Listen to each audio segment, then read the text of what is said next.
पाकिस्तान में एक ऐसा बॉलर आया है जिसकी काफ़ी चर्चा हो रही है। नाम है उस्मान तारिक। रजत, उस्मान तारिक की चर्चा इसलिए हो रही है क्योंकि वो एक मिस्ट्री स्पिनर माने जा रहे हैं कहीं ना कहीं। वो उनका बॉलिंग एक्शन बिल्कुल अलग बताया जा रहा है। मतलब वो रनअप तो उनका सामान्य है, जैसे कि बाकी बॉलर्स बॉलिंग करते समय दौड़ते हैं, वो एकदम सामान्य तरीके से दौड़ाते हैं। लेकिन जो सबसे बड़ी भारत के लिए चुनौती होने वाली, भारत के लिए चुनौती इसलिए कह रहे हैं क्योंकि 15 फरवरी को भारत और पाकिस्तान के बीच महामुकाबला होने वाला है कोलंबो में। तो वहां पर जो तारिक उस्मान की बात हो रही है, तारिक उस्मान गेंद छोड़ने से पहले अचानक रुक जाते हैं। मतलब एक तरीके से ये कह लें कि कहीं ना कहीं वो बैटर को कंफ्यूज करते हैं। 2 सेकंड के लिए ठहर जाते हैं, उसके बाद साइड आर्म्ड स्टाइल में स्लिंगिंग अंदाज में वो ऑफ ब्रेक गेट डालते हैं। उसके बाद ये तरीका थोड़ा असामान्य है क्योंकि जो बैट कर रहा है, वो बैटिंग कर रहा होता है, वो कंफ्यूज हो जाता है कि ये रुक क्यों गया है। और अगर जो ये तरीका उनका नहीं जानता तो उसके लिए थोड़ा कंफ्यूजिंग रहेगा और उसके लिए ये कहीं ना कहीं भारतीय बल्लेबाजों के लिए थोड़ा चुनौती बन सकता है। हम चुनौती इसलिए कह सकते हैं क्योंकि उस्मान तारिक 15 फरवरी को खेलने वाले हैं भारत के साथ। उसके बाद उस्मान को T20 वर्ल्ड कप में कोलंबो में पाकिस्तान ने अमेरिका के खिलाफ महामुकाबले में उतारा और जहां उन्होंने पाकिस्तान की ओर से कमाल की बॉलिंग स्पेल की। तारिक ने 4 ओवर में 27 रन देकर 3 विकेट झटक लिए हैं। ये काफी उनके लिए तो काफी बड़ी कामयाबी है। तो भारत का मैच भी भारत के और पाकिस्तान के बीच जो मैच होने वाला है उसमें भी उस्मान रहेंगे। पाकिस्तान ने उन्हें एक उसके लिए उतारा हुआ है। और बता दें कि उनकी जितनी तारीफ ये की जा रही है या अच्छे स्पिनर है, अच्छा बॉलिंग कराते हैं, उनके खिलाफ एक्शन भी हुए हैं। उन पर 2 बार सवाल उठ चुके हैं। बता दें रजत आपको, पहली बार 2024 के PSL के दौरान उन्हें संदिग्ध एक्शन के लिए रिपोर्ट किया गया था। बाद में लाहौर की नेशनल क्रिकेट अकादमी में टेस्ट हुआ जहां उनका एक्शन सही पाया गया और उन्हें गेंदबाजी जारी रखने की इजाजत मिल गई। उसके बाद अगले PSL में उन्हें फिर से रिपोर्ट किया गया, लेकिन इस बार जांच में वो पास हो गए थे। वहीं हाल ही में फरवरी की शुरुआत में ऑस्ट्रेलिया की कैमरन ग्रीन ने भी T20 सीरीज में उनके एक्शन पर सवाल उठाया गया। तब वो आउट होने के बाद एक्शन की कॉपी करते हुए दिखाई देते। इसी दौरान ऐसा लगा था कि वो तारिक के एक्शन से खुश नहीं है। ऐसा नहीं है, देखिए बॉलर आते हैं, बहुत बॉलर आते हैं, कई बार उनके एक्शन पर चर्चा होती है। याद होगा आप लोगों को कि जिस तरीके से जैसे लसित मलिंगा आए थे, वो भी उनका साइड आर्म एक्शन था। तो साइड आर्म एक्शन को लेकर भी बड़ी चर्चा थी। वो बोला गया था कि कितने आप डिग्री पर आपका हाथ होना चाहिए, कितने पर नहीं होना चाहिए, क्योंकि उसके पहले जितने बॉलर आते थे हाई आर्म एक्शन वाले आते थे। लेकिन मलिंगा साइड आर्म वाले बॉलर आए और बड़े खतरनाक उनके यॉर्कर होते थे। कई बार ऐसा लगता था कि अंपायर के एकदम आंखों के सामने से बॉल आ रही है। तो कई बार ये सारी चीजें उठती रही, ऐसा नहीं है। जिस तरीके से उस्मान तारिक ने बॉलिंग की है, निश्चित तौर पे अच्छी बॉलिंग की है। रुकते हैं, हमें याद आता है जब रुकते हैं एक्शन लेने, तो रविचंद्रन अश्विन भी कभी कभार ऐसे बॉलिंग किया करते थे। रविचंद्रन अश्विन भी थोड़ी देर का पॉज देते, उसके बाद बॉल डालते थे। इसके अलावा सुनील नरेन के भी एक्शन पर सवाल उठे थे। सुनील नरेन भी उनके एक्शन पर भी सवाल उठे थे। बीच में उन्हें एक्शन चेंज करने के लिए ICC की तरफ से कहा गया था। लेकिन अब दिलचस्प ये होगा क्योंकि अब ICC ने इस चीज का संज्ञान लिया होगा। ICC निश्चित तौर पर उनको नोटिस कर रही होगी।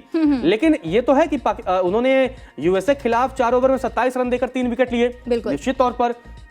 लेकिन USA की बैटिंग और टीम इंडिया की बैटिंग में जमीन आसमान का डिफरेंस है। अगर हत्थे चढ़ गए ये किसी भी भारतीय, मतलब ईशान किशन हो, शिवम दुबे तक, अगर ईशान से अगर लेकर बात करें, अभिषेक शर्मा तक, इसके अलावा कप्तान सूर्य कुमार यादव हो या फिर तिलक वर्मा हो या फिर हार्दिक पांड्या हो, शिवम दुबे हो, इवन रिंकू सिंह हो या अक्षर पटेल भी बड़े बड़े हिट लगाने में माहिर हैं। तो अगर ये उस्मान तारिक किसी भी भारतीय बल्लेबाज के अगर ये हत्थे चढ़ गए तो भूल जाएंगे एक्शन वगैरह, अलग बात होती है। एटलीस्ट आपको बॉल ही खेलना होता है। लेकिन इंटरेस्टिंग बात यह है कि रविचंद्रन अश्विन जो कि पूर्व भारतीय क्रिकेटर है, उनकी तरफ से भी बयान सामने आया है। आपको बता दें कि श्रीवत्स गोस्वामी है पूर्व क्रिकेटर, उन्होंने तारिक को मतलब ये जो एक्शन है और रनअप के दौरान रुकने हैं उसकी आलोचना की और उन्होंने कहा कि इसकी तुलना जो है फुटबॉल के एक नियम से की, बदलाव से, जिसके तहत खिलाड़ी को पेनल्टी रन अप के दौरान रुक नहीं सकते हैं। तो ये जैसे कि फुटबॉल में होता है, जब आप पेनल्टी आपको मिलती है तो आप रुक नहीं सकते, आपको सीधे जाके फ्लो में गोल करना है। आप गोल करें या ना करें। जैसे कई बार क्या होता था कि आप फ्लो में दौड़ रहे हैं फुटबॉल में और उसके बाद आप रुक जाते थे, पता लगता गोलकीपर इधर या उधर हो गया, फिर आप गोलकीपर के मूवमेंट के हिसाब से आप गोल कर देते थे। लेकिन फिर फुटबॉल में ये रूल चेंज हुआ। उन्होंने कहा भाई आप जिस फ्लो में आप आ रहे हैं उसी फ्लो में आइए, फुटबॉल को क्लिक करिए और किक करिए। इसके बाद से अब उन्होंने तुलना की। तो अश्विन ने भी इसमें मजेदार कमेंट लिखा है। अश्विन ने कहा ठीक है, सहमत हूं, मतलब श्रीवत्स गोस्वामी के ही पोस्ट को उन्होंने रिपोस्ट करते हुए कहा सहमत हूं, फुटबॉल इसकी इजाजत नहीं देता।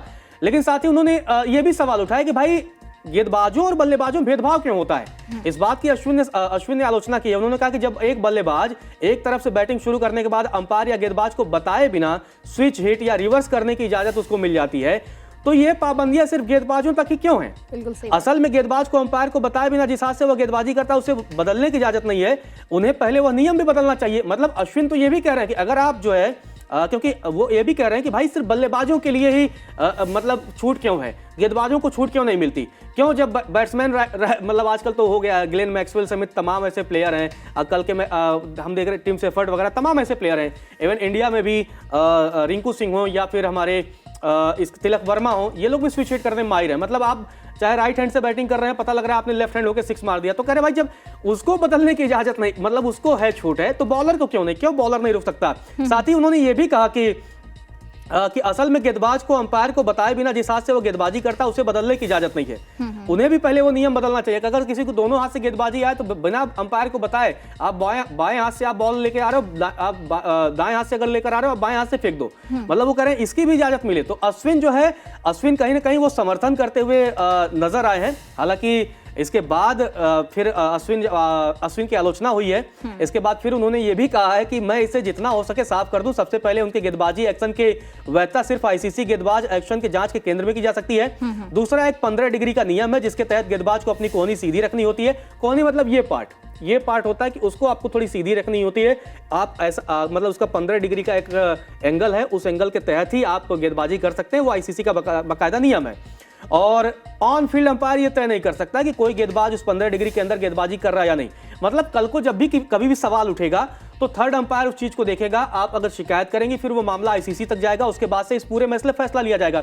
लेकिन जिस तरीके से अगर हम उस्मान की बात करें, ठीक है, आने वाले जैसा कि आपने शुरुआत में ही बताया था कि ऑस्ट्रेलिया के कैमरन ग्रीन ने भी अभी सवाल उठा दिए थे। अभी हाल ही में जो T20 सीरीज पाकिस्तान के साथ पाकिस्तान में ऑस्ट्रेलिया के बनाम हुई थी, तो इस दौरान भी मतलब तमाम सवाल उठाए गए और ये बताया जाता है कि मतलब उनके एक्शन से कई लोग नाराज भी हैं। लेकिन ये बात भी सच है कि एक्शन को लेकर अब बहस तो छिड़ेगी और पहली बार नहीं है कि एक्शन को लेकर के बहस छिड़ी है। एक्शन को लेकर पहले भी कई खिलाड़ियों, लसित मलिंगा से लेकर, जैसा मैंने शुरुआत में कहा, अश्विन को लेकर भी कई बार सवाल उठे। इसके अलावा सुनील नरेन को अपना एक्शन तक थोड़ा बदलाव करना पड़ा और एक्शन बदलने के बाद हमने देखा कि किस तरीके से सुनील नरेन का जो प्रभाव पहले हुआ करता था वो प्रभाव कम हुआ। तो ऐसे सिचुएशन में ये कहना अब ये तो आईसीसी तय करेगा। लेकिन अगर हम बात करें तो तारिक ने अब तक जो है 4 T20 इंटरनेशनल खेले, 11 विकेट लिए हैं और 4 विकेट उन्होंने जिम्बाब्वे के खिलाफ जो है 18 रन देकर झटके थे।